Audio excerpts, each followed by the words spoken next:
Alors, on continue le travail sur cet exercice, on passe à la partie 2, et cette fois-ci, on garde la fonction qu'on avait dans la première partie, et à l'aide de cette fonction, on va définir une suite de la manière suivante. Son premier terme U0, c'est un élément de AB. Et puis, quel que soit n appartenant à n, la suite sera définie par récurrence de la manière suivante. Un plus 1 est égal à f de un. Alors, généralement, les questions qui se posent pour ce type de suite, alors déjà, il faut démontrer que tous les éléments de la suite sont des éléments de AB, c'est-à-dire quel que soit n appartenant à n, un appartient à AB.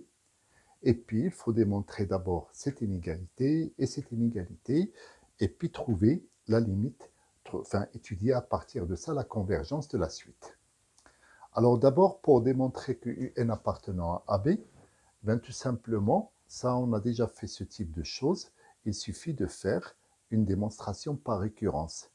Et ben, je vous donne les grandes lignes, j'ai U0 qui appartient à AB, donc la propriété est vraie pour le rang 0, pour n égale 0.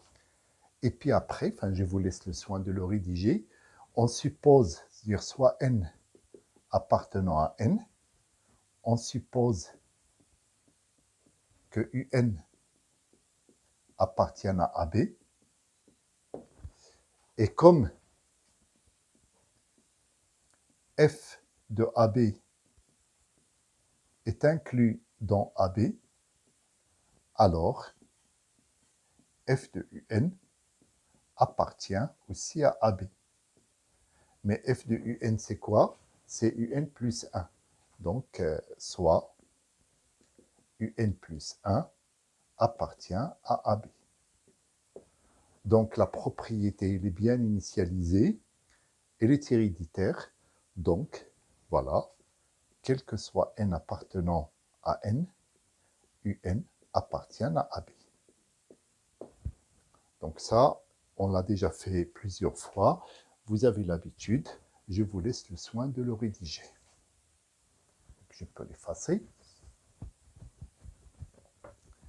Alors, ensuite, il faut démontrer que quel que soit n appartenant à n, valeur absolue de un plus 1 moins alpha est inférieure ou égale à k, valeur absolue fois la valeur absolue du n moins alpha. Donc, je rappelle que alpha, c'est l'unique point fixe,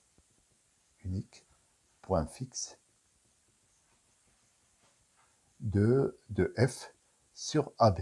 Donc, on garde les mêmes notations et les mêmes choses de la partie 1. Et donc, qu'est-ce que ça veut dire ce résultat? Ça veut dire que la distance entre un plus 1 et alpha, elle est inférieure à la distance entre un et alpha. Alors, je schématise ça de la manière suivante. Là, vous avez alpha, et là, vous avez un, et donc là, vous avez la distance entre, alors ça peut être des deux côtés, donc de ce côté-là et de ce côté-là. Donc ça va établir un intervalle autour de alpha. Et là, le rayon de cet intervalle, c'est un moins alpha. Et donc, qu'est-ce que ça veut dire ça? Ça veut dire que le un plus 1, il est nécessairement, il ne peut pas être là, il ne peut pas être là, il est nécessairement quelque part ici.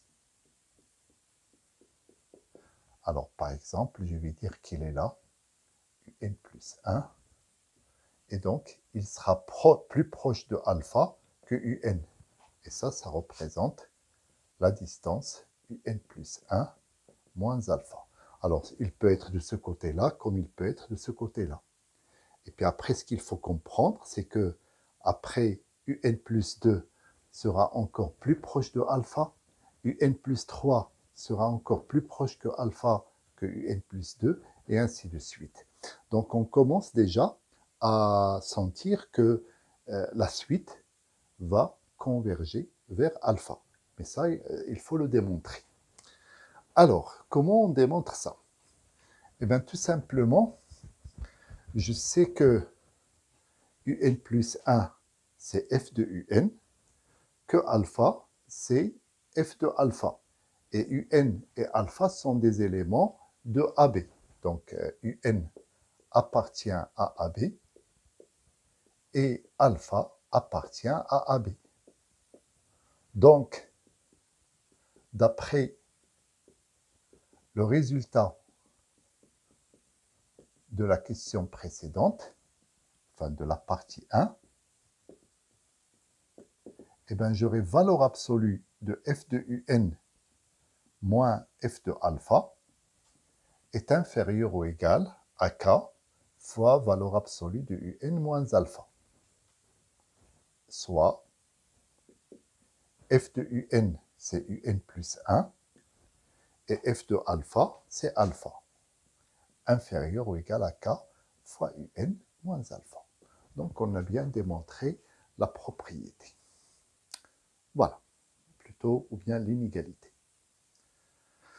Alors après, il faut démontrer ça. Donc là, on a déjà fait des choses analogues. Et là, vous voyez bien le type de démonstration qu'il faut adopter. C'est une démonstration par récurrence. Donc, je vous donne les grandes lignes et je vous laisse le soin de le rédiger. Alors, d'abord, je sais que U0 moins alpha, là, du côté gauche. Et là, si je fais k à la puissance 0 fois U0 moins alpha est égal à U0 moins alpha. Et donc, au rang 0, j'ai bien, donc on a bien, valeur absolue de U0 moins alpha inférieure ou égale à K0 fois valeur absolue, pardon, K à la puissance 0 moins alpha. Après, soit n appartenant à n, on suppose que la propriété est vraie, c'est-à-dire on suppose que valeur absolue de un moins alpha est inférieure ou égale à Kn fois valeur absolue de U0 moins alpha. Je multiplie, comme K est strictement positif, je multiplie les deux membres de l'inégalité par K, donc ça fait K. Valeur absolue de Un moins alpha est inférieure ou égale à Kn plus 1, valeur absolue de U0 moins alpha. Or, d'après la question précédente, valeur absolue de Un plus 1 moins alpha est inférieure à K Un moins alpha.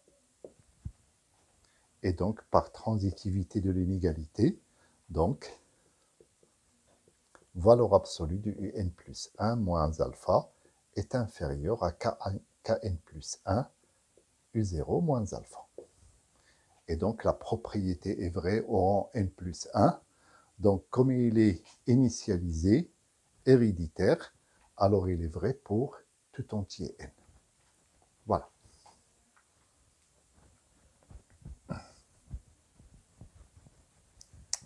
J'efface vite, puisque bon, vous avez toujours la possibilité de faire pause, d'arrêter la vidéo pour prendre les choses à tête reposée. Alors maintenant, on a démontré ça, donc j'enlève les points d'interrogation, tout est démontré. Et là, il reste la question de la convergence de UN. Alors là, c'est aussi une situation classique, c'est-à-dire, ça c'est ce que je viens de démontrer, et là, je ramène ça ici, et je dis que c'est équivalent.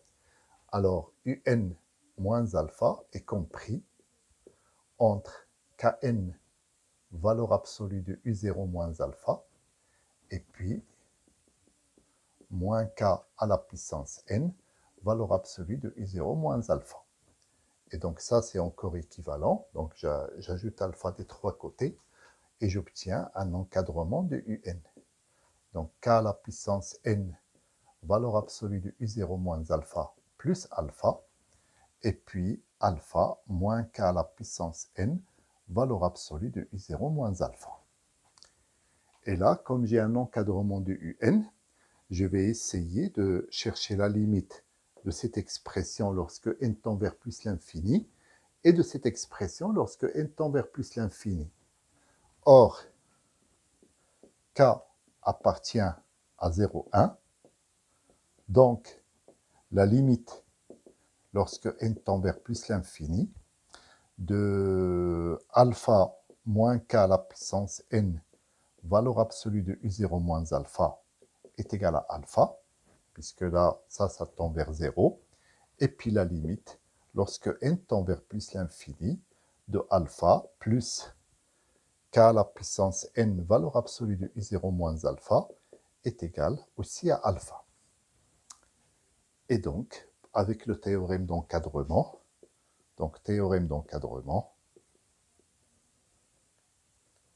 indique que la limite, lorsque n tend vers plus l'infini de un, est égale à alpha. Alors, on va essayer de le voir graphiquement. Donc, j'ai représenté ici la situation que j'avais tout à l'heure.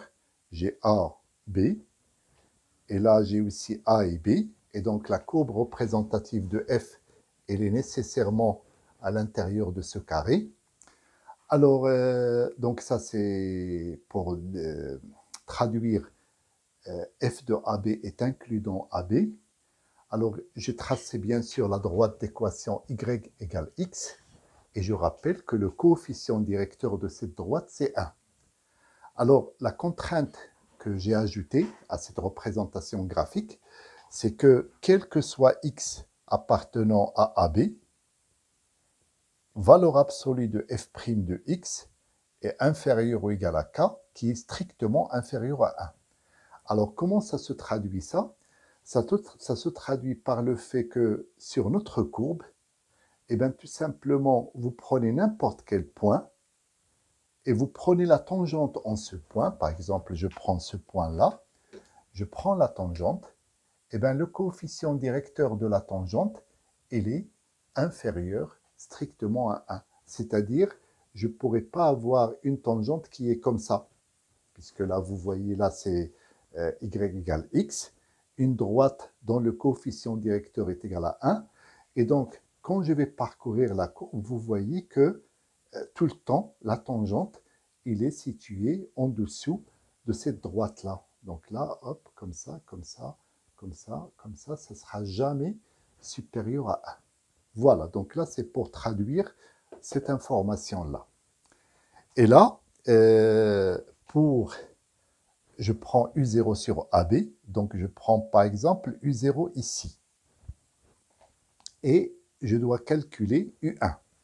Donc, U1, c'est f de U0. Donc, je remonte ici. Et là, hop, j'ai U1 qui est égal à f de U0. Mais par contre, moi, ce qui m'intéresse, c'est la position de U1 par rapport à celle de U0. Donc, pour retrouver U1 sur l'axe des abscisses, je reviens vers la droite y égale x, ici, et puis là, je descends, et là, je trouve U1.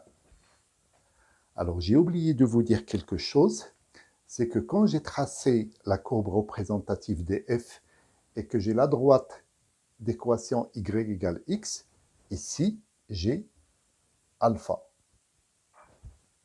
Et donc, vous remarquez déjà, rien qu'avec ces deux premiers termes, là, vous avez la distance entre U0 et alpha, et là, vous avez la distance entre U1 et alpha. Donc, la distance entre U1 et alpha est plus petite que la distance entre U0 et alpha. Maintenant, j'ai U1, et bien, je vais chercher U2. Alors, U2, c'est f de U1. Donc, je monte à partir de U1, hop, hop, hop, hop, et je vais vers la courbe. Et là, je vais repérer, hop, c'est là U2.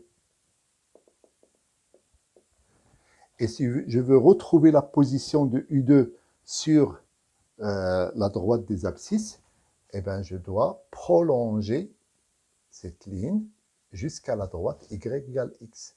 Et là, je descends ici, et hop, et là, j'ai U2. Et donc, vous voyez encore que la distance entre U2 moins alpha, entre U2 et alpha, elle est inférieure à la distance entre U1 et alpha. Je continue. Cette fois-ci, je dois chercher U3. Et donc là, le U3, il est là. Mais moi, ce qui m'intéresse, c'est de le repérer sur l'axe des abscisses, comme ça, pour pouvoir le situer par rapport à U0, U1, U2, et comme ça, pour avoir tous les termes de la suite sur le même axe. Et donc là, il faut que je prolonge. Voilà, enfin, je triche un petit peu, jusqu'à la droite y égale x, et là, je descends ici. Et là, je trouve U3. Et ainsi de suite. Pour retrouver U4, il faut remonter jusqu'à la courbe. Donc, c'est toujours le même parcours. Remonter du terme de la suite qui est situé sur l'axe des abscisses, remonter vers la courbe, repérer l'image, et puis après, aller vers la droite y égale x et redescendre vers l'axe des abscisses. D'ailleurs, le prochain TP d'informatique, ça va porter sur ça. Donc, on aura différentes situations de fonctions. Et à chaque fois, ce qu'il faudra faire, et puis des suites récurrentes définies à partir de ces fonctions, et à chaque fois, il faudra construire cette représentation graphique avec animation, s'il vous plaît. Voilà. Et donc, oui, je finis ce que j'étais en train de dire. Donc, on voit que la distance entre les termes de la suite et alpha va diminuer. Et donc, tous les termes de la suite, ils auront tendance à se mettre là. Tous les termes suivants de la suite vont se mettre là. Et donc, ils vont se concentrer là. Et donc, à l'infini, eh ben, ça va tendre vers alpha. Voilà. Alors, pour la partie 3, en attendant d'avoir la vidéo, ce que je vous recommande de faire, alors j'ai fait exprès de ne pas donner tout le détail de la question, pour laisser la question un petit peu ouverte. Donc, je vais vous demander de réfléchir.